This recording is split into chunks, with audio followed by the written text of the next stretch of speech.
물론 여긴 국민 라디오.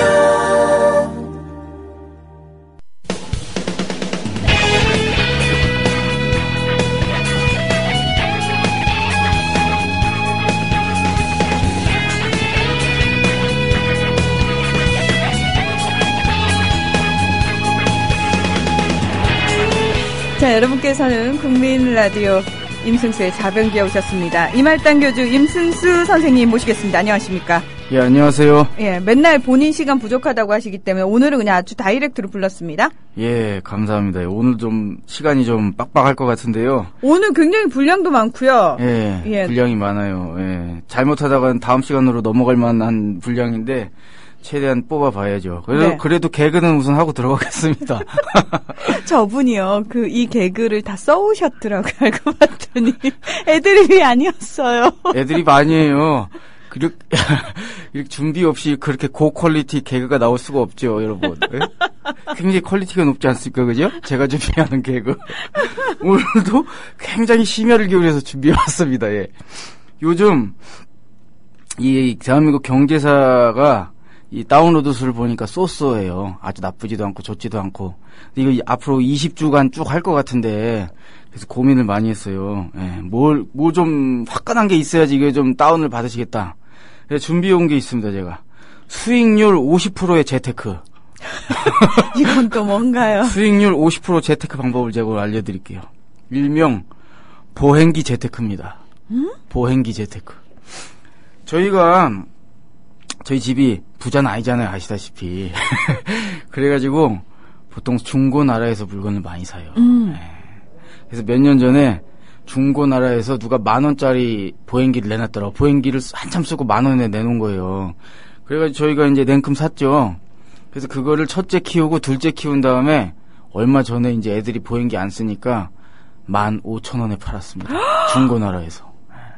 10,000원짜리 사서 한참 쓰고 15,000원에 팔고. 그럼 폭리를 취하셨네요. 그렇죠. 이게 일명 수익률 50% 보행기 재테크인데 사실 보행기만 이렇게 하는 건 아니고요. 저희가 젖병 소독기가 있어요. 그걸 중고로 50,000원짜리 샀는데 한참 쓰고 그것도 50,000원에 팔았어요. 네. 팔리나요? 그 가격에 내놓으면? 그게 팔 수 있는 방법이 있어요. 어떻게 파냐면 이렇게 팔아야 돼요. 많은 분들이 그 중고나라에 그렇게 올리세요. 뭐라고 올리냐면 우리 애기가 참 잘 쓴 제품이에요. 우리가 참 잘 썼고요. 그래서 여러분도 잘 쓰실 수 있을 거예요라고 올리면은 진짜 안 좋아요. 잘 썼다는 얘기는 사용을 많이 했다는 얘기거든요. 네. 이렇게 씁니다, 저희는. 저희 애가 별로 이걸 사용 안 했어요. 그래가지고 그냥 매뉴얼도 그대로 있고 모든 게 그대로 있습니다. 뭐 많이 안 써가지고 좀 그렇긴 한데 뭐 이런 식으로 올리면 정말 많이 와요. 사실 많이 썼는데. 사기잖아요. 거짓말이고. 딱 5,000원 사기치는 거 가지고 참 너무하네, 사람. 에? 이것도 개그로 준비한 건데 좀 빡빡하게 살지 맙시다. 에? 5,000원. 이렇게 해가지고 저희 집이 살고 있는 거예요, 솔직히 얘기해서. 5,000원 재테크. 에? 땅 파봐 5,000원 나오나? 에? 진짜 난 그러고 싶지는 않다, 진짜. 싶지 않아요? 이 생계에 큰 도움이 됩니다, 이런 삶이, 여러분. 정말, 진짜 이 방송 듣고 계신 우리 이말단, 우리 많은 분들 참 가슴 아파하시면서. 계좌번호 불러드릴까요, 여러분? 그리고 7월 9일이면 그젠가요? 어젠가요? 헷갈리네. 그제. 그제. 7월 9일에 이제 제 경희대학교 제가 강의하잖아요. 경희대학교에서 자본주의 똑바로 알기라는 이 강의, 국정원도 주시했던 그 강의. 그 강의 평가를 이제 확인할 수 있게 됐어요. 네. 학생들이 강의 평가하는 게 이제 그때부터 열람이 가능하거든요. 제가 정말 감동을 받았습니다. 이 강의의 장점은 무엇이라고 생각하는가? 이 주관식 질문에 이런 답이 있었어요. 이를 능가하는 더 이상의 강의는 없습니다. 이렇게 써 있었어요. 제가 안 썼어요, 여러분. 학생이 썼어. 그리고 이 강의에서 개선할 점이 있다면 구체적으로 무엇인가? 이런 질문이 있었거든요. 대부분 없습니다, 이렇게 애들이 썼는데 이건 정말 감동적인 게 또 하나 있었어요. 뭐냐면 개선할 점을 찾는다는 것 자체가 강의와 교수님에 대한 모독입니다. 오. 이말단 있는 거 아닙니까? 그 안에? 글쎄, 그건 제가 잘 모르겠는데. 이말단인데, 이거 이말단 냄새가 폴폴 나요? 예. 아무튼 굉장히 감동을 받았어요. 그래서 수업, 이 맛에 그냥 뭐 한 달 40만 원 받아도 이걸 하고 있는 게 아닌가 이런 생각이 듭니다. 예. 아무튼 이래저래 5천 원도 벌고 그리고 강의 평가도 좋고 기분 좋은 한 주였어요. 네, 우리 뽀민 아빠님이 갑자기 부끄러워지네요. 그래서 책을 사드려야겠죠 하셨습니다. 뭐 아직 안 사셨단 말이에요? 이 말단이 아니시네, 뽀민 아빠님. 어떤 분은 저한테 어제 페이스북으로 5권 산 거 찍어서 보내주셨어요. 삶은 어떻게 책이 되는가. 한 분이 왜 5권을 살까 했더니 이제 헌금을 5배 하는 거죠, 쉽게 얘기하면. 네. 아니 책 종류별로 쫙 사시지. 선생님 책도 많으신데. 네, 그거는 이제 차차 다음 달에 제가 얘기할게요. 한꺼번에 얘기하면은 너무 신뢰가 떨어지기 때문에 이번 달에 거기에다 좀 집중하고. 근데 진짜 삶이 어떻게 책이 되는가는 지금 좀 판매 부스 좀 나오고 있나요? 2쇄 찍었어요, 2쇄. 네. 감사합니다. 여러분의 덕이에요. 3쇄를 찍는다는 얘기가 아직 안 오고 있어요. 네. 아니, 나온 지 지금 얼마 안 됐잖아요. 사실 2쇄는 4일 만에 찍었어요. 그런데 그 뒤로 잠잠하네. 아쉽습니다. 예. 좀 더 힘이 붙어야 되는데 여러분이 도와주셔서 그래서 초반 반응이 되게 좋았습니다. 네. 앞으로 쭉쭉 나올 겁니다. 걱정하지 마십시오. 예. 국민 라디오 지지하는 4가지 방법 아시나요? 다운로드하기, 별점 주기, 댓글 달기, 구독하기. 국민 라디오를 보다 많은 이들에게 전할 수 있는 가장 손쉬운 방법. 다운로드하기, 별점 주기, 댓글 달기, 구독하기. 잊지 마세요. 다운로드하기, 별점 주기, 댓글 달기, 구독하기. 여러분께서는 진짜 언론 미디어 협동조합 국민 라디오 임승수의 좌변기와 함께하고 계십니다. 자, 본격적으로 얘기 들어가 볼까요? 예. 저번 주에는 이제 제가 기업체, 일본인들이 소유하던 기업체가 이제 미군정으로 넘어갔다는 얘기를 쭉 말씀을 드렸는데. 네. 그때 이제 문희정 아나운서가 저번 시간에, 그 당시는, 굉장히, 사회주의 이런 것에 대한 사람들의 열망이 강했다, 여론이 지지가 많았다, 이런 얘기를 하셨잖아요. 네. 오늘 이제 그 얘기로부터 시작을 하려고 합니다. 오늘도 역시 미군정 시기에 관련된 얘기를 할 건데요. 당시 이제 미군정 시기였던 1946년 8월에 미군정청 여론국이, 그러니까 다른 데서 조사한 게 아니라 미군정 자신들이 한 거예요. 미군정청 여론국이 1,453명을 대상으로 여론조사를 했습니다. 이 여론조사 내용이 뭐였냐면 이거예요. 여러 가지 항목이 있었는데 그 중에 하나가 귀화의 찬성하는 것은 어느 것입니까? 해가지고 객관식인데 1번이 자본주의, 2번이 사회주의, 3번이 공산주의, 4번이 모른다. 이렇게 4가지 답변 문항을 뒀습니다. 그리고 나서 이제 결과가 어떻게 나왔냐면 첫 번째 자본주의가 14%가 나왔어요. 그리고 두 번째인 사회주의가 무려 70%가 나왔고 공산주의가 꼴찌했습니다. 7%. 그리고 모른다가 8%예요. 물론 이게 근현대사에 익숙하신 분들에게는 이미 알고 있는 내용이긴 할 텐데 근데 이런 여론조사를 보고 놀라실 거예요. 야, 사회주의가 70%나 된단 말이야? 근데 제가 보기에 이것은 이 여론조사 할 때 약간의 좀 실수가 있었던 것 같아요. 어떤 실수냐면 보통 우리가 여론조사에서 선호도 같은 것을 조사한다면 일반적으로 좋다, 나쁘다가 있으면은 매우 좋다, 좋다, 나쁘다, 매우 나쁘다. 이런 식으로 이제 보통 4가지 문항 정도로 가잖아요. 그런데 만약에 매우 좋다, 매우 나쁘다, 그리고 보통이다. 이 3개의 문항이 있다면 당연히 뭘 찍겠어요, 대부분 사람들이. 보통이다? 정말 극단적으로 어떤 자기 주장이 강하지 않는 한 일반적으로는 그냥 보통? 뭐 그러죠. 이러고 찍죠. 예. 그래서 사실 선호도 조사를 할 때 양극단이 있고 중간 지점이 하나만 있다면 대부분 중간 지점으로 이제 몰리게 돼 있어요. 그래서 왜 논문 작성할 때 이제 설문지가 필요한 논문들 쓸 때는 설문지 그 질문을 작성하는 법을 따로 배워야 되잖아요. 예, 역시 석사학위 논문을 소지하고 계시니까 다르시군요. 그 자랑하려고 지금 얘기하신 거죠? 저는 석사 논문 쓰지 않고요. 예. 저기 학점 졸업했습니다. 학점 졸업했어요? 네. 난 학위 논문 저기 서울대 중앙도서관 가면 있는데. 지금 자랑하시는 거예요? 예, 제가 근데 솔직히 이제 박사학위는 없습니다, 제가. 아유, 똑같은 석사끼리 왜 이래요? 그리고 저 예. 이 말 안 하려고 그랬는데 저 대학원 수석 졸업했거든요. 진짜요? 그래서 총장님한테 학위기 대표로 받고 제가 고별사하고 제가 그렇게 했거든요. 정말요? 네. 죄송합니다. 이 얘기 빨리 접어야 되겠네요. 예. 제가 얘기를 잘못했지. 이거 참. 아무튼 그렇게 선호도를 조사를 할 때는 그렇게 보통 밸런스를 가져서 중간지대에도 한 2개 정도 나눠서 놔야 되는데 네. 아시겠지만 이 설문조사는 모른다를 빼고 실질적인 선택지는 3개예요. 그리고 그 3가지를 보면 자본주의와 공산주의는 어떻게 보면 그 양극단이라고 할 수가 있잖아요. 그렇죠. 이 당시에. 네, 네. 그래서 이제 보면은 실제 자본주의는 14%가 나왔고 공산주의는 그보다 적은 7%가 나왔어요. 특히 공산주의에 대한 선호도가 이제 무척 낮은 것이 눈에 들어오는데 이것은 당시 이제 일제 시절에 공산주의에 대해서 이렇게 흑색전선을 많이 했대요. 공산주의는 내 것, 네 것 없이 밥도 같이 먹고 내 마누라, 네 마누라도 없이 공처제로 사는 게 공산주의야. 뭐 이런 식으로. 너무 끔찍하다. 저는 바람직한 것 같은데. 아니, 여기서 그러면 이렇게 바꿔야지. 내 남편, 네 남편 상관없이. 이거 굉장히 안 좋은 사회군요.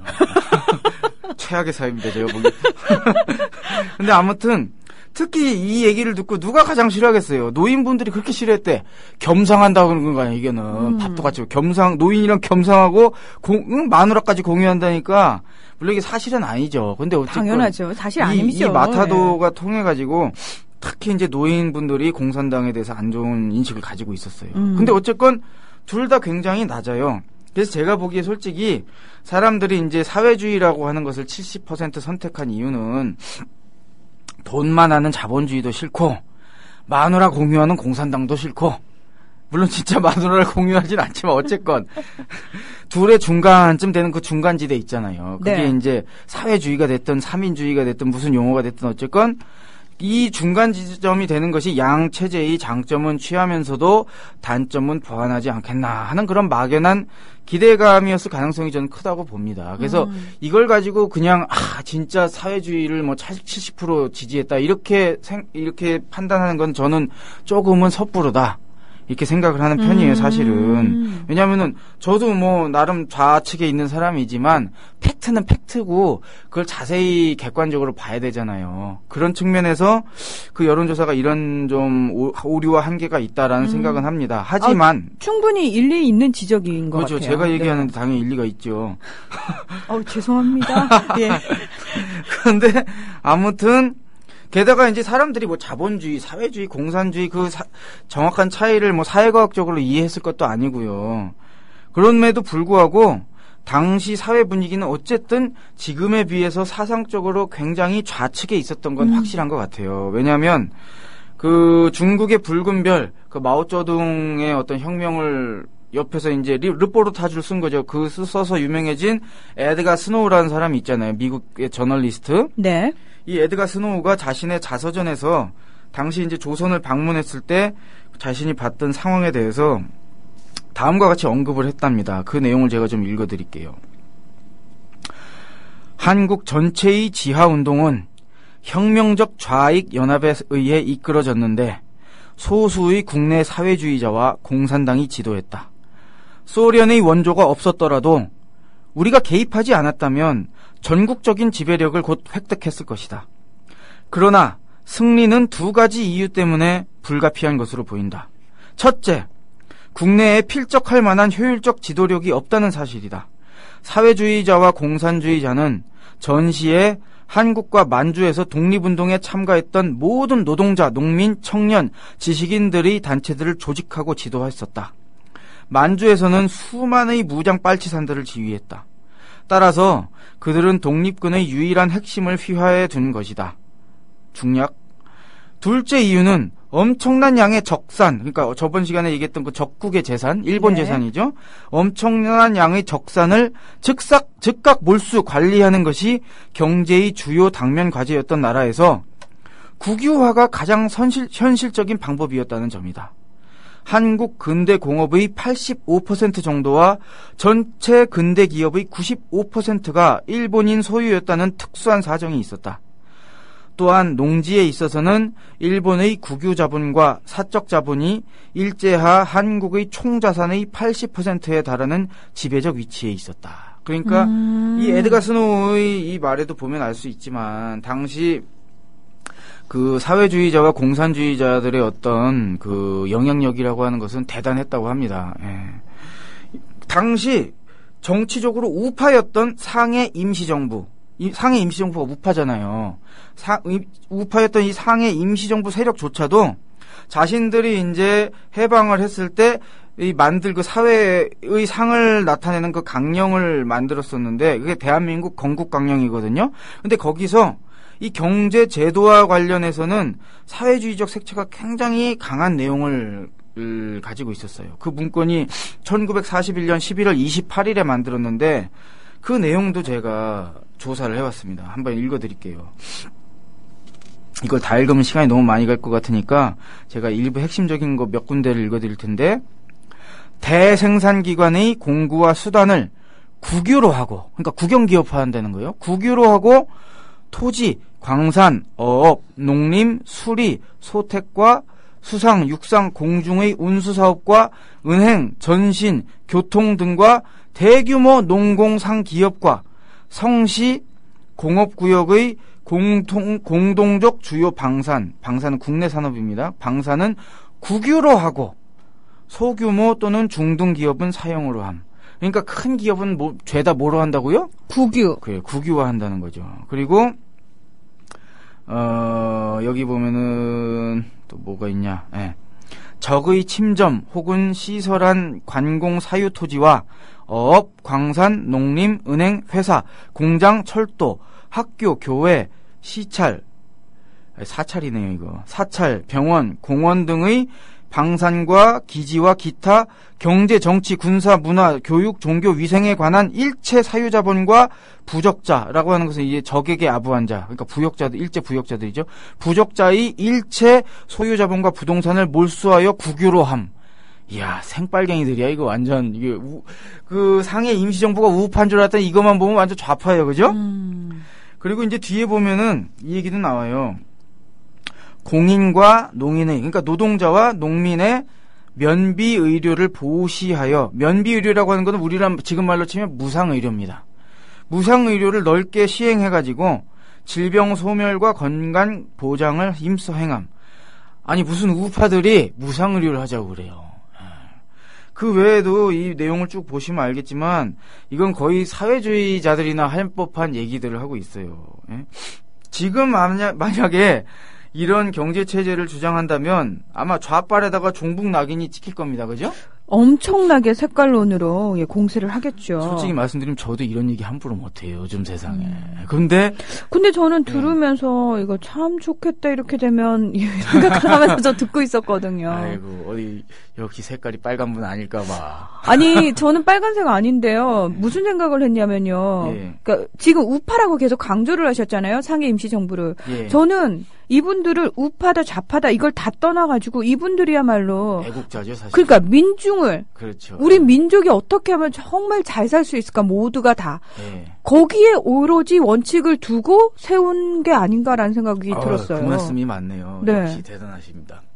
이분들은 나라를 사랑하고 우리 민족을 사랑하는 분들이니까 이분들이 그냥 좌우를 떠나서 상식적으로 생각하기에도 이렇게 국가 경제 제도를 만들어야 된다라고 이제 생각을 한 거죠, 이분들도. 그렇죠. 예. 이렇게 당신은 좌익이나 우익 할 거 없이 다 경제적으로는 사회주의적 성격이 강한 제도를 주장을 하는 분위기였어요. 그래가지고 사실 대다수의 인민들이 경제 체제에 있어서는 말씀드렸다시피 자본주의보다 사회주의를 원했고 그런 분위기를 반영한 것이 아까 말씀드렸던 그 70%가 넘는 그런 어떤 사회주의에 대한 지지 그리고 77%에 이르는 공산주의 지지죠. 공산주의는 좀 적죠. 에? 지금 기준으로 하자면 국민 5명 중에 4명이 뭐? 빨갱이. 근데요, 선생님. 예. 지금 자본주의, 사회주의, 공산주의 이런 무슨 주의, 이데올로기라는 명칭을 다 빼고요. 예. 사람들한테 내용적으로 예. 자 여러분 이런 내용이 있고 이런 내용이 있고 이런 내용이 있습니다. 어느 걸 선택하시겠습니까? 그러면 저는 대부분의 사람들이 예.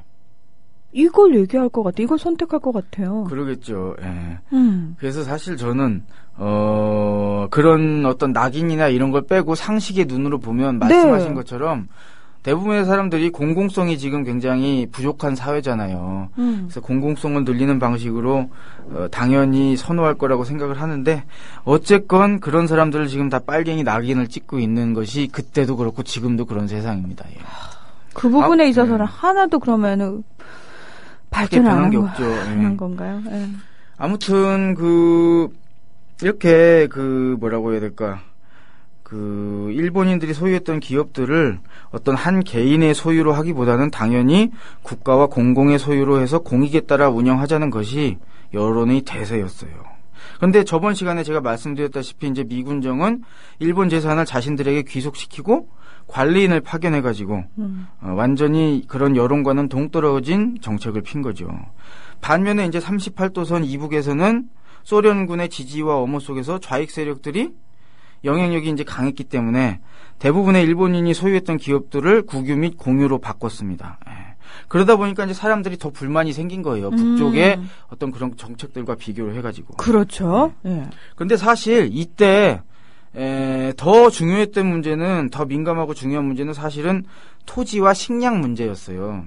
왜냐하면 당시 조선은 농민이 국민의 대다수를 차지하던 나라였고 그 대다수의 농민들이 또 지주한테 수확의 절반 이상을 소작료로 갖다 바쳐야 하는 그런 봉건적인 토지 소유 관계인 상황이었어요. 게다가 일제 시절에 국가가 강제로 쌀을 헐값에 이제 거의 빼앗다시피 하면서 이제 걷어갔거든요. 소위 말해서 이제 미국 공출제라고 하는 쌀을 헐값에 이제 뺏어가는 그런 또 일들이 계속 있었기 때문에 이 굉장히 식량 문제가 어렵고 극심한 그런 심각한 상황에 처해 있었습니다.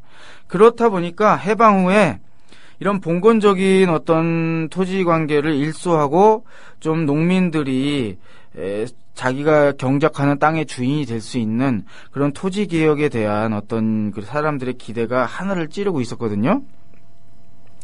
그리고 한편 또 1946년 3월 5일에 아까 말씀드린 이제 북쪽 38도선 이북 지역에서는 이 좌익 계열과 이제 소련이 무상몰수 무상분배라는 혁명적인 방법으로 이제 토지 개혁을 실시했습니다. 무상몰수 무상분배라고 하는 것은 이제 뭐냐면 일제 그리고 친일파 민족 반역자, 대지주뿐만 아니라 오정보, 그 당시 이제 오정보라고 하는 어떤 정도의 땅의 크기를 기준으로 했을 때 그거보다 더 많은 면적을 보유한 그 모든 지주들 중에서 자기 스스로 농사를 짓지 않고 다른 사람한테 소작을 주거나 아니면은 농업 노동자를 고용해서 경작하는 그런 모든 토지를 다 무상으로 몰수한 겁니다. 그래가지고 이렇게 무상으로 몰수한 토지를 농민들한테 무상으로 분배해 준 거예요.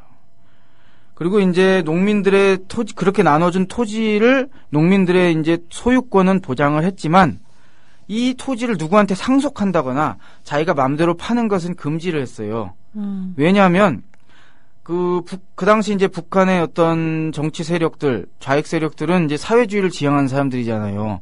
그러니까 토지도 결국에는 공공재로서 농민 한 개인의 소유가 아니라 공동체와 국가의 소유로 전환해야 된다. 이런 그런 어떤 지향이 있었기 때문에 상속과 매매를 금지했던 겁니다. 일정보가 3,000평이라고 알려주셨어요. 아, 감사합니다. 예.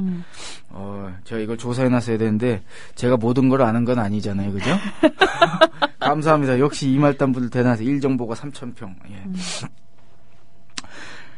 그래서 이제 당시 그 북조선 당국에서는 무상몰수 무상분배의 토지 개혁을 한 이후에 모든 농가로부터 농업 현물세로 수확고의 25% 그러니까 4분의 1을 징수했습니다. 세금이 일종의 세금인데 그래서 이것을 보고 이제 일부 학자들은 그렇게 평가하는 분들도 있어요. 이 결국에는 국가가 이렇게 한 25%씩 걷어가면은 결국에는 지주가 개인에서 국가로 바뀐 거 아니냐, 국가가 대지주가 된 거 아니냐, 뭐 이렇게 평가를 하는 비판적 견해도 있습니다. 제가 한번 그래서 그 농업 현물세에 대한 결정서를 찾아봤어요, 자료에서. 그랬더니 그게 1946년 6월 27일에 이제 북조선에서, 제가 북조선이라는 용어 쓰니까 절 이상하게 보실 텐데, 당시는 북조선이었어요. 왜냐하면은 정부가 들어서기 전이니까 남조선, 북조선이거든요. 지금은 여긴 대한민국이잖아요. 예. 그래서 그걸 오해하지 마세요. 신고하지 마세요. 내 부담스러워 죽겠어. 국정원에 한번 신고되고 나서는. 예? 아니 저희 그 국민 라디오에서 방송하신 이후로 예. 이쪽에서 뭐 신고당하신 건 없으시잖아요. 모르죠 또. 이게 방송이 제가 또. 근데 이 방송은요, 신고하고 말고 할 게 없는 게 그 국정원 직원분들이 직접 들으시기 때문에 괜찮습니다. 직접 들어요? 어떻게 예. 하세요 그걸? 모르십니까? 몰라요. 다 직접 듣고 계십니다. 저는 신진하잖아요. 그래서 저는 네. 제 팬들도 지금 네. 듣고 계신 국정원 직원분들 중에 있을 거라고 저는 생각해요. 아, 그래요? 그 중에 혹시 은근슬쩍 이렇게 찔러보는 거 아니에요? 밤늦게 전화해가지고 막 이상한 소리 낸 사람 없어요? 전화하지 마세요. 아. 국정원 안 좋아해요. 네. 그래요, 예. 공무원 별로 안 좋아합니다. 예. 예. 그분 국정원 그만두겠네. 대박이다. 자, 예. 뭐라고 써놨냐면, 북조선 임시인민위원회는 북조선 노동자 급 사무원에 대한 식량의 공급 및 예비 식량을 확보하기 위하여 다음과 같이 결정한다. 제1조 북조선 농민들에 대하여 토지에 관한 세금을 면제하고 다만 매 농호로부터 각종 곡물 수확고의 25%에 해당하는 농업 현물세를 징수한다. 일절 공출제도를 폐지한다. 아까 말씀드린 그 공출제도 일제 시절에 했던, 여기 보시면 알겠지만, 이 결정세 내용을 보면 알겠지만 25%를 거두는 이유는 뭐냐면, 당시 아까 말씀드렸다시피 38도 이북에서는 대부분의 기업들이 국유화가 됐어요. 그러니까 공기업인 거잖아요. 네. 그럼 여기서 일하는 사람들이 일종의 공무원이니까 이 사람들 먹고 살 거를 나라에서 해결해 줘야 되잖아요. 월급 같은 거를 먹고 살 거를. 그래서 어떻게 하는 거냐면, 이 사람들한테 이 북조선 노동자와 사무원들한테 줄 월급조의 어떤 식량을 그 농민들에게 세금 형태로 거두는 거죠. 근데 이것을 가지고 이제 국가가 지주가 됐다라고 얘기하는 건 좀 확대 해석인 것 같아요. 왜냐면은 지금 대한민국 정부에 우리가 세금을 낸다고 해서 우리가 농노는 아니잖아요. 소작농도 아니고. 그렇죠. 그리고 공무원들 우리가 늘 얘기하잖아요. 우리가 낸 세금을 월급으로 받아가면서 그 짓을 하고 있다. 저희가 그렇게 얘기하지 않습니까? 그러니까요. 예. 그러니까 사실 이 세금을 어떻게 쓰느냐의 문제인 거지. 그럼요. 이 자체를 가지고 이제 뭐 그 나라가 지주가 됐다 이런 건 제가 보기엔 좀 과도한 해석 같아요.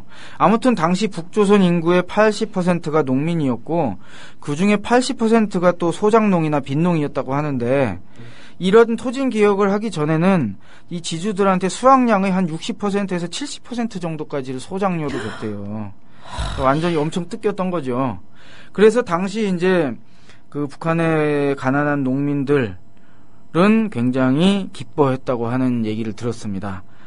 그러니까 이런 일들이 이제 북에서 막 일어나니까 남쪽에서도 이제 사람들이 많이 기대를 할 거잖아요. 우리도 이제 그런 변화가 일어나야겠다. 그런데 안타깝게도 이 38도선 이남에서 미 군정이 행한 조치들은 그렇게 좀 바람직한 것들이 아니었어요. 물론 초기에 좀 잘해보려고 했던 것들은 있습니다. 예를 들어서 미 군정이 1945년 10월 5일에 이건 잘해보려고 한 게 아니구나. 얘들이 이제 뭘 했냐면은 이제 딱 들어와가지고 그 전에는 일제 시절에 강제 쌀을 공출해 갔다고 말씀드렸잖아요. 네. 근데 이것을 갖다가 완전 자유시장에 맡기는 조치를 취했어요. 그래서 이게 미국의 자유시장에 관한 일반고시 제1호를 발표함으로써 이제 쌀 거래를 정부가 이렇게 막 걷어가가지고 분배하는 방식이 아니라 그냥 사람들이 시장에서 마음대로 농민들이 팔 수 있게 만들겠다. 라는 정책을 취했어요. 지금 보면은 뭔가 좀 개선되는 것 같고 이제 나아지는 것 같다고 느끼실지도 모르겠는데 당시 이게 아주 큰 정책적 실패였습니다. 왜냐하면 이 당시 뭐라고 해야 될까? 우리 농민들은 자유시장 거래에 전혀 익숙하지 않은 상황이었어요. 그러니까 우리가 흔히 그렇게 얘기하잖아요. 책임질 수 있는 자유라고 표현을 하지 않습니까? 예. 그러니까 그 정도의 어떤 의식 수준이 되고 책임감이 있고 또는 시스템이 좀 잘 갖춰진 상태에서 주어진 자유는 정말 말 그대로 자유지만 그게 아니었을 경우에는 혼란과 그렇죠. 무질서만 야기시키는 거잖아요. 영어로 chaos라고 하죠. chaos. 그렇죠. 혼돈, chaos. 왜 웃으세요? 예. 예. 이 케이오스가 왔는데 당시 카오스. 예. 영어식 발음으로 미국식 발음은 케이오스입니다. 예. 카오스. 카오스 그래요. 아무튼 이거 캐나다나 미국에서도 좀 들으시는 것 같던데. 이거 실수한 것 같다. 잠깐 버스 파일럿님. 예. 그럼 버스 공영제 되면 공무원 신분인데 중전마마의 통치 대상에서 배척되는 건가요? 하셨는데 아닙니다. 공무원 중에서도 저희 그 국민TV 조합원들은 제가 특별 우대해 드립니다. 그것보다는 국가 위에 존재하시는 분들이 가끔 있어요. 네, 문중전도 그런 분 중에 한 분입니다. 국가 위에 존재하는 분. 내가 조선의 국모요. 버스 파일럿님 걱정하지 마시고요. 예, 느티나무 아래서님 혹시 국정원에 이말단이 있을지도 저도 그렇게 생각합니다. 있을 거라고 생각합니다. 그러면요, 나한테 예. 공작금 좀 넣어주던지. 예? 돈 없어 죽겠어. 내 계좌번호 알 거 아니에요. 자기들이 먼저 찾아가지고. 그럼 내 사정도 뻔히 알 거면서 불쌍하지도 않아? 돈 좀 넣어줘, 국정원. 에? 그들도 월급쟁이일 뿐이에요. 아니, 예. 거기 비자금 있을 거잖아요. 공작금. 그거 좀 빼돌려야지, 나 좀 주지. 따시. 예, 국정원에 아무튼, 계신 이말단 분들 명심하시고요. 예, 아무튼 그래서 이제 미국 자유시장 거래를 실시한 겁니다. 왜냐면은 이제 미국은 이제 당연히 자본주의 자유시장 경제 체제를 추구하잖아요. 네. 그러니까 자기들 입장에서는 그게 우월하다고 생각을 해서 이제 확 도입을 한 겁니다. 예. 그리고 당시 이 미 군정이 들어서기 전에 좌익 계열이 일본이 이제 미국 수매를 하던 그 기구를 접수해가지고 그 식량에 대한 통제를 하고 있었어요. 그러니까 그거를 일시에 무력화시킬 의도도 좀 있었던 거죠. 마치 그 지난 시간에 얘기했던 것처럼 각 공장들이 노동자가 예. 자체적으로 노동조합을 결성해서 이렇게 자체적으로 잘 움직이고 있었는데 예. 갑자기 느닷없이 뜬금없이 관리자라는 사람이 뚝 와서 그렇죠. 그걸 와해시키는 것처럼. 당시 이제 좌익 계열에서 이 미국 그 어떤 수집하는 기구를 통해서 이게 걔들이 맘대로 한 게 아니라 노동자 농민들이 참여하는 기구를 만들어서 좀 민주적으로 운영하려는 그런 개혁을 하고 있었던 거거든요. 근데 이제 미 군정이 들어와서는 느닷없이 이제 다 자유시장에 맡겨버리겠다 했는데 이게 이제 후폭풍이 심각했어요. 왜냐면은 아무것도 준비 안 된 상태에서 무작정 이제 자유시장 거래를 하니까 투기꾼들이 쌀을 그냥 매점매석을 엄청 한 겁니다. 그래가지고 매점 매석을 하니 쌀이 당연히 품귀 현상이 일어날 거잖아요. 그리고 쌀값은 미친 듯이 오르고.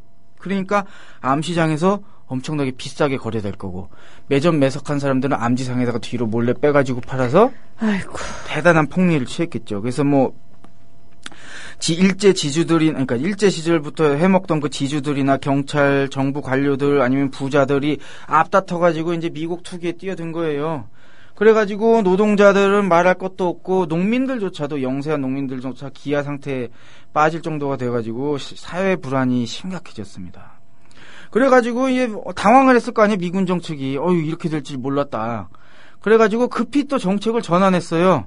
그래가지고 이제 일제 시절에 했던 그 미국 강제 공출 비슷한 걸 한 거예요. 미국 수집령을 발표를 해가지고 이 미국 수집 정책은 기본적으로 이런 취지인 거예요. 농촌으로부터 쌀을 강제로 헐값에 수집을 해가지고 도시에다가 이걸 분배해서 식량 문제를 해결하겠다. 배급을 해가지고 이런 이제 의도를 가진 정책인데 솔직히 아까 말씀드렸잖아요. 농민들이 일제 시절에 강제 공출제도 때문에 엄청 피똥 쌌다고.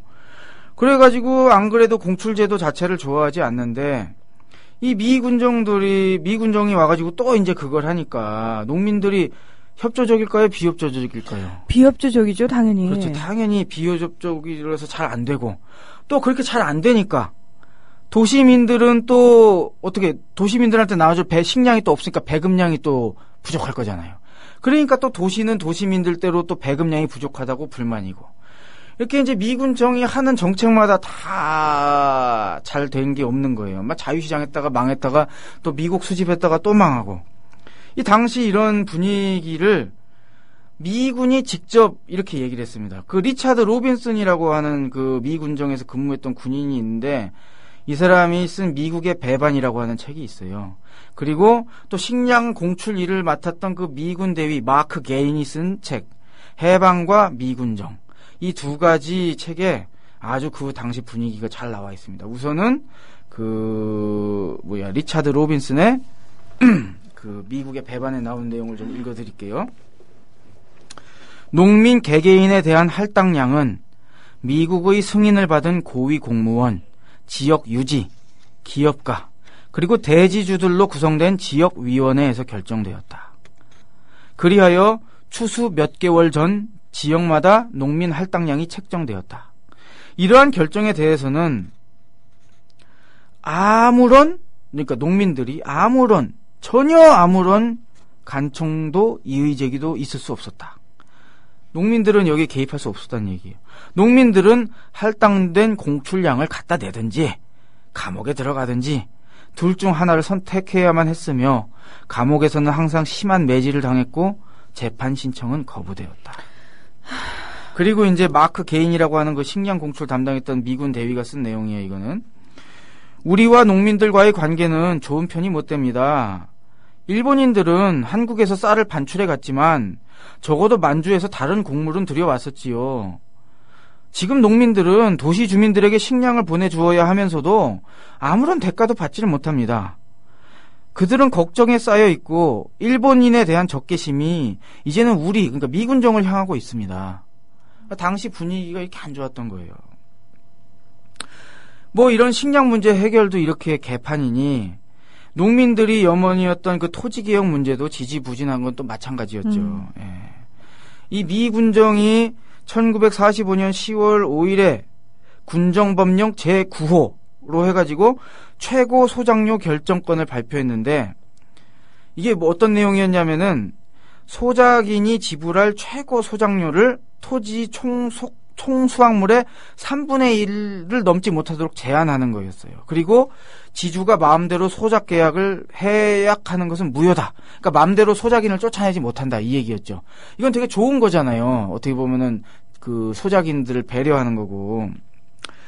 애당초 그러니까 일반적으로 소작료율이 50%를 넘는 상황에서 미군정이 3분의 1을 넘으면 안 된다고 제한을 하고 마음대로 소작 계약을 끊으면 안 된다. 이 소작인을 보호하는 얘기를 한 건데 원래부터 그런 취지를 가지고 있지는 않았어요. 미군정 측의 입장은 원래 기존의 토지 소유권과 소작료율을 그냥 그대로 냅두는 게 그들의 그런 어떤 정책이었는데 이게 바뀌게 된 이유가 있습니다. 왜냐하면 당시 그 농민들이 토지 개혁을 강하게 주장하던 이 좌익 세력들을 너무 좋아한 거예요. 호응을 하고. 왜냐하면 자신들의 현실이 너무 비루하니까. 그리고 자신들이 해주고 싶은 얘기를 그들이 주장해주고 있으니까. 주장해주니까. 말 그대로 우리의 입장을 대변해주는 세력이 나타난 거 아니에요. 가만히 냅두면 그러니까 쉽게 얘기하면 여기가 적화되겠는 거예요. 미군정 입장에서 보기에는. 그래서 어쨌건 이 공산주의, 사회주의로 이 38도선 이남이 넘어가지 않도록 하기 위해서 미군정은 어떤 이런 타협 조치를 취한 거죠. 그래서 사실 그 좌익 세력 측에서도 원래 이제 좌익 세력 측에서는 초기에 소작료를 30% 정도로 제한해야 된다라고 하는 3.7제. 그러니까 3은 소작인 몫이고 7은 지주목. 아니다. 3은 그러니까 지주몫이고 거꾸로 얘기했습니다. 죄송합니다. 큰일 날 뻔했어요. 7은 소작인이 가져가는 3.7제를 주장했는데 사실 그 3분의 1이면 33%잖아요. 크게 차이가 안 나잖아요. 그래가지고 좌익 세력 측에서도 이 미군정의 어떤 이런 조치를 진보적 조치다라고 해서 평가를 했었어요. 그런데 사실 뭐라고 해야 돼요? 이 조치가 제대로 실시가 안 됐습니다. 그럼 이제 미 군정 측의 의도는 이거였어요. 이렇게 해서 소작인도 만족시키고 다른 한편으로는 토지 개혁에 대한 어떤 열망을 좀 누그러뜨려서 이걸 통해서 지주들을 보호하겠다는 측면도 있었어요. 이렇게 조치를 해주면은 어떻게 되는 거예요? 토지 개혁이 조금 늦춰지거나 뒤로 빼도 큰 불만이 안 나올 수 있으니까. 그런데 이 3.1제 미군정이 얘기했던 그 3분의 1 소작제가 생각만큼 실시가 잘 안 됐습니다. 아까 얘기했던 그 식량 공출 일을 맡았던 미군 대위 마크 게인의 책 해방과 미군정에 또 그런 정황이 잘 나와 있어요. 이게 제가 또 옮겨왔다는 거 아닙니까? 정말 자료조사 열심히 하지 않았어요? 네. 다 이게 여러분을 위해서 그래요. 이 방송을 잘하기 위해서. 여러분, 이 방송 많이 다운로드 받아주세요. 예전만큼 한 분이 이렇게 두 번씩 다운 안 받아주시는 것 같아요, 요즘에 보니까. 네. 여러분, 초심을 잃으시면 안 됩니다. 여러분이 저보고 초심을 잃었다고 하는데 여러분도 그 얘기에서 자유롭지 못해요. 오. 네? 우리 서로 초심을 잃지 맙시다, 여러분. 예? 저도 초심을 잃지 않고 바짝바짝 책 홍보를 할 테니까 여러분도 좀 바짝바짝 다운로드 좀 많이 받아주세요. 다운로드, 별점 주기, 댓글 달기. 요즘 댓글이 유독 안 달리더라고요. 여러분, 제가 댓글 안 보는 것 같죠? 제가 거기다 댓글을 안 달아서 그렇지 다 보고 있어요. 제 욕을 해도 보고, 제 칭찬을 해도 보고 다 봅니다. 많이 달아주세요. 그래서 그 미군 대위가 뭐라고 써놨냐면 당신들은 지주에게 수확물의 3분의 1을 바치고 있지요? 라고 이제 물어본 거예요, 어떤 농민한테. 즉시 항의가 들어갔다. 아니요? 우리는 수확의 반을 바칩니다. 나는 말했다. 약간 이상하군요. 당신들은 군정이 소작료를 3분의 1로 제한해 놓은 것을 모르십니까? 그들은 모른다고 했다. 그런 소문이 있기는 했지만 이곳에서는 결코 그런 일이 없었다는 것이다. 옆마을에도 없었다고 누군가가 울타리 밖에서 말했다. 그리고 또 누군가가 이웃 면에서도 그런 일은 없었다고 말했다. 중략. 우리는 쌀을 모두 군정에 갖다 바칩니다. 면 서기가 우리에게 값의 반에 해당하는 증서를 주고 지주가 나머지 반에 대한 증서를 받게 됩니다. 이것은 군정의 한국인 관리와 지주 사이에 어떤 야합이 있었다는 점을 말해주는 명백한 증거였다. 에이, 참, 예나 지금이나 이 높은 것들 간의 야합, 정말. 그러니까 말이에요. 그러니까, 이 미군정이 실시했던 3.1제가 제대로 실시되지 못했던 이런 정황이 보이는 거예요. 이 첫 단추였던 3.1제부터 이렇게 삐걱삐걱 될 정도니, 이 미군정 시기 동안 농민들을 위한 토지개혁이 제대로 이루어질 리가 없었죠. 당시 이제 지주계급의 이익을 대변하는 정당이 한국민주당이라고 약자로 한민당이라고 하는데 아마 이 문희정 아나운서도 역사 관련 내용을 많이 진행하셨으니까 많이 한민당 많이 들으셨을 거예요. 그럼요. 예. 이 한민당이 그 이승만을 탄탄히 비호하던 정당이죠. 이승만은 또 자기 세력을 또 따로 만들었죠. 또 따로 만들었죠. 예. 남의 이름까지. 독립 촉성 뭐 어쩌고 저쩌고 해가지고. 근데 뭐 아무튼 이 한국민주당이 사실 지금의 민주당 전신이에요. 어떻게 보면은 이런 얘기하면 싫어하시는 분들 있으려나? 새정치민주연합 전신이 이 한국민주당입니다, 여러분. 잘 모르시는 것 같아서 제가 명토박아 말씀드려요. 예? 그냥 그렇다고요. 우리나라는 지금 빨리 보수 양당제를 깨야 돼요, 여러분. 제가 거기 제 인생 걸었다는 거 아니에요. 예. 자, 아무튼 자, 이게 그 당시 이 지주계급의 이익을 대변하는 정당이 한민당이었는데 그런 한민당조차도 이 토지개혁이 필요하다는 사실을 인정하는 분위기였어요. 왜냐면은 안 그러면 맞아 죽게 생겼거든. 예? 그래서 한민당의 입장은 이랬어요. 어쩔 수 없이 토지개혁을 해야 된다면 우리 땅을 제발 무상몰수는 하지 말고 우리한테 좀 유상몰수하면서 좀 땅값에 대한 보상을 해달라. 예? 어차피 피할 수 없는 것이 대세라면은 보상금이라도 받아가지고 그 돈을 종자로 해서 지주에서 산업자본가로 좀 안전하게 도피를 하려는 나름의 셈법이 있었던 거예요. 그리고 이제 38도선 이북에서 무상몰수, 무상분배가 막 실시되기 시작하니까 또 얼마나 불안했겠어요, 이 사람들이. 그래가지고 이 남쪽의 지주들 중에 아주 많은 사람들이 자기가 가진 토지를 그냥 미리 팔아버리는 경우도 많았습니다. 근데 솔직히요, 까놓고 말해서 그 당시 38도선 이남 최대의 지주가 누구였냐? 미군정이었습니다. 미군정이 우리나라 최대 지주였어요. 왜냐? 당시 이제 일본 정부나 일본 개인이 소유했던 토지도 미군정 소유로 귀속이 된 거예요. 쉽게 얘기하면. 적산이라고 해가지고. 그래서 동양척식 주식회사라고 이게 뭐냐면은 옛날 그 일본 애들이 일본 제국주의 시절에 우리나라 땅떼기 뺏어가지고 지들 맘대로 하려고 여기다가 이제 땅떼기를 다 소속시킨 쉽게 얘기하면 동인도 회사 비슷한 그런 회사였어요. 그런데 이 동양척식 주식회사를 어떻게 한 거냐면 미 군정이 다 인수를 해가지고 이름만 바꾼 거예요. 신한공사로. 그러니까 일본 사람들이 가지고 있던 모든 토지가 누구 것이 된 거냐면 쉽게 얘기하면 미군정 것이 된 거죠. 그래서 사실 신한공사, 미군정 시절에 생겼던 그 신한공사라고 하는 것은 미군정판 동양척식 주식회사의 다름 아니었던 거죠. 이 신한공사 소유의 경지 면적이 엄청났어요. 남한 전체의 15.3%. 엄청나죠? 우리나라 경지 면적의 15.3%를 누군가가 가지고 있다면 엄청난 사람이겠죠. 남한 전체 농가의 28.5%가 그 신한공사에 소작을 하고 있었어요. 쉽게 얘기하면 소작농이었던 거죠. 대지주는 신한공사, 쉽게 미군정.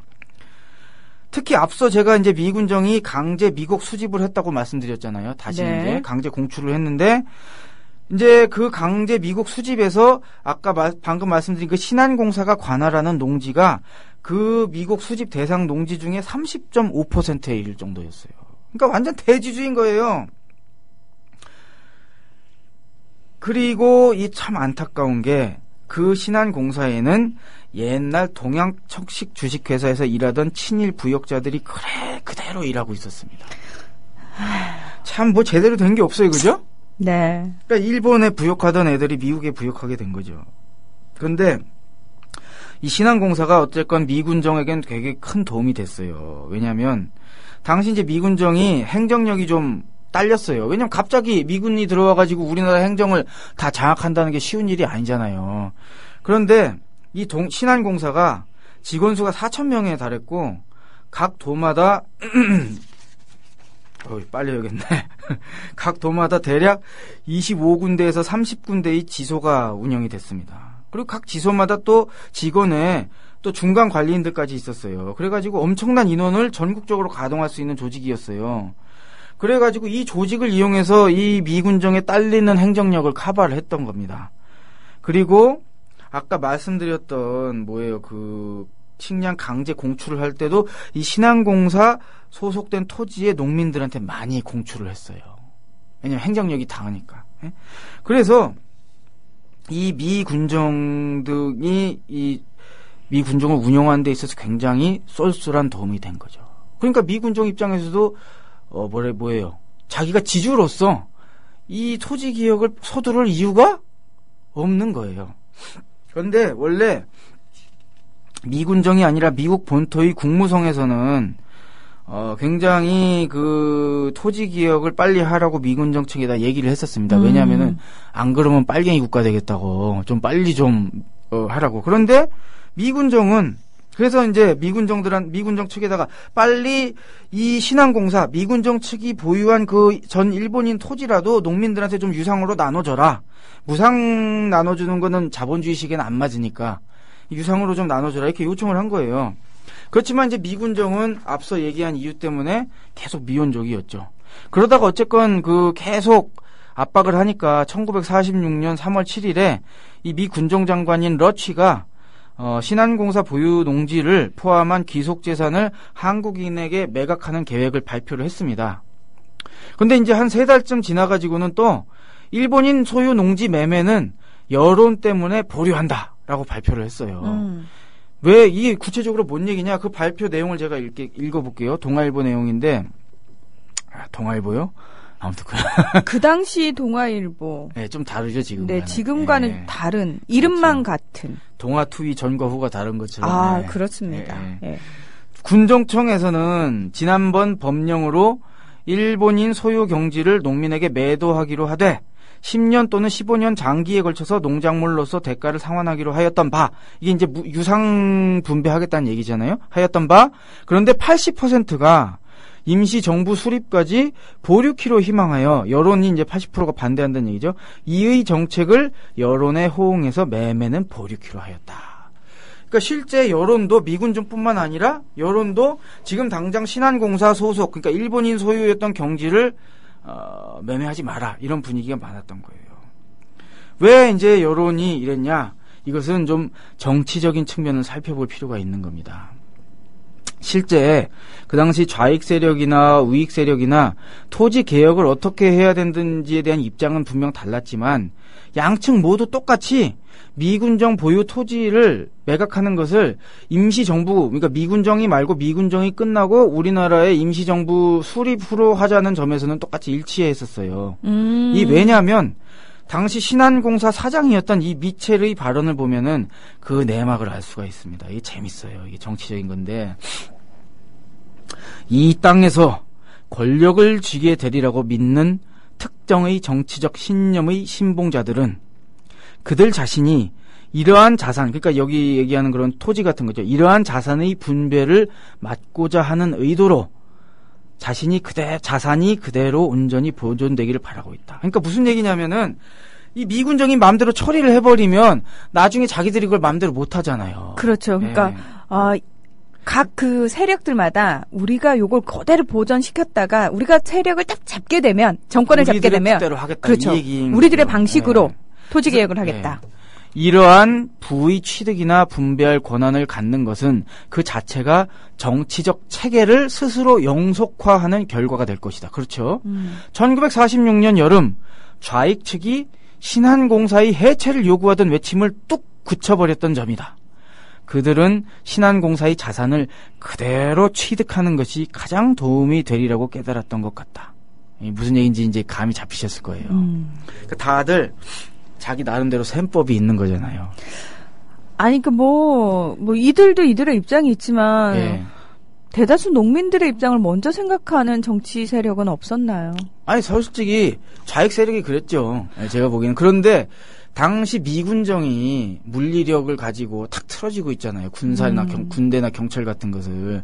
그렇기 때문에 이제 그런 판단이 있었던 거예요. 이 상황에서 미군정과 섣불리 맞서서 했다가 오히려 역풍이 분다. 오히려 농민들에게 더 안 좋은 결과가 나올 수도 있다. 그렇기 때문에 미군정과는 대립각을 좀 피하면서 실제 그 이후에 서는 임시정부에서 우리가 권력을 잡아서 그것을 그대로 활용하는 것이 더 낫다라고 이제 판단을 한 측면이 있는 거죠. 전략적으로 어떻게 보면은. 이 정치란 게 참 오묘한 거예요. 어떻게 보면은. 네. 근데 어쨌건 이렇게 아시다시피 이제 미 군정기가 끝난 이후에 누가 정치 권력과 경제 권력을 틀어져가지고 그 힘으로 어떤 세상을 만드느냐가 이제 중요하게 된 거예요. 쉽게 얘기하면은. 그런데 이제 다들 동상이몽이었던 거죠. 좌익 측에서는 기업체나 토지를 국유 및 공공의 소유로 만들어가지고 노동자 농민이 민주적이고 직접적으로 통제할 수 있는 어떤 사회주의 국가를 건설할 꿈을 꾸고 있었던 거고, 반면에 우익들은 토지 개혁을 하더라도 그 대가를 좀 톡톡히 받아내가지고 자신들이 이제 지주에서 산업자본가로 변신을 해가지고 자신들의 경제 특권을 그대로 유지할 수 있는 어떤 그런 자본주의 국가를 건설하기 바랬었고, 미군정 입장에서는 또 이 조선바도 38도선 이남 지역에 자신의 말을 잘 듣는 친자본주의적 세력을 앉혀가지고 미국의 이익을 관철시킬 수 있는 조건을 만들길 원했고, 이런 갈등이 내재돼 있었는데 결국 이런 갈등이 심화돼서 물리적 충돌로 이어질 수밖에 없었던 거죠. 그리고 이제 다음 시간에 제가 할 얘기가 그 물리적 충돌에 대한 얘기를 할 겁니다. 미군정 시기에 있었던 그 정치 세력이라든지. 도대체 누가 정치와 경제가 관련이 없다고 했습니까? 사실 경제야말로 어떻게 보면 정치의 최일선인 거죠. 네. 지난주도 그렇고 이번 주도 그렇고 아마 이 내용들 들으면서 참 깝깝하다라고 느끼시는 분들 많으실 것 같습니다. 선생님은 이제 직접 책을 쓰기 위해서 더 조사를 많이 하시니까 더 저희보다 훨씬 더 많은 것들을 알게 되면서 좀 속이 상한 부분들이 많으실 것 같다는 생각도 들어요. 이미 다 알고 있었습니다. 이미 다 알고 있어서 이제는 뭐 농담이고. 초탈하셨습니까? 저도 솔직히 이제 조사를 하면서 좀 디테일한 걸 알게 되면서 그동안 이제 좀 제가 잘못 생각했던 것도 있구나 싶은 부분도 있고, 어떤 부분은 참 이때 조금만 잘 대응했어도 좀 역사가 달라질 수 있었을 것 같은데 싶은 것도 있고, 참 복잡하죠, 마음이. 예, 그렇습니다. 지금 다들 착잡한 마음이 아닐까. 예. 저도 오늘 좀 새롭게 알게 된 부분도 있고. 그러세요? 예, 다 아시는 거 아니에요, 모든 걸? 왜 이러시죠? 왜 이러시죠? 선생님! 예. 저를 너무 과대평가하지 마시길, 있는 예. 그대로 평가해 주시길 부탁드리겠습니다. 알겠습니다. 예. 자, 오늘 그 대한민국 경제사 두 번째 시간으로 그 미 군정계 경제에 대한 이야기 해봤습니다. 오늘은 토지개혁과 관련된 이야기 나눠봤네요. 자, 다음 주도 어떤 내용이 찾아올지 기대됩니다. 임승수 선생님 고맙습니다. 예, 고맙습니다.